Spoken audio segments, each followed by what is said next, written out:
Welcome to our channel. Today we how to connect Hiscox to manage professional liability renewals. Quick tutorial step by step clearly. To connect Hiscox for managing your professional liability renewals, start by visiting the Hiscox website. Log in to your account using your credentials. Once logged in, navigate to the dashboard. Look for the section labeled Renewals. Click on the Manage Renewals option. You will be directed to a new page featuring your current policies. Select the professional liability policy you wish to renew. Review the policy details to ensure everything is accurate. Next, click on the Renew button associated with that policy. You will be prompted to update any necessary information. Provide any changes in your business activities or contact information as needed. After making changes, confirm your details are correct.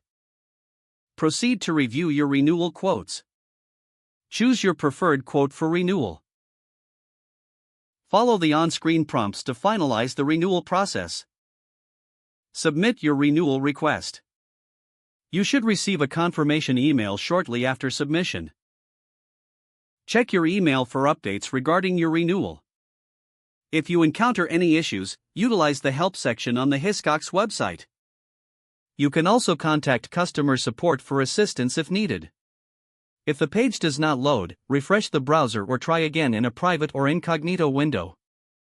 Make sure you are using the correct email address, then retype it carefully to avoid small typos.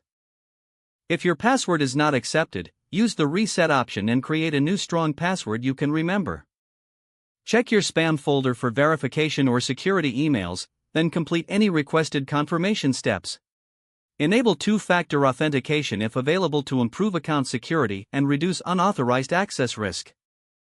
After signing in, review your profile details so your contact information and settings are accurate and current. If you see an error message, note it down and try again after restarting your device and internet connection. Log out when you finish, especially on shared devices, to keep your account and payment information secure. If the page does not load, refresh the browser or try again in a private or incognito window. Don't forget to like this video and subscribe to our channel for more step-by-step tech guides.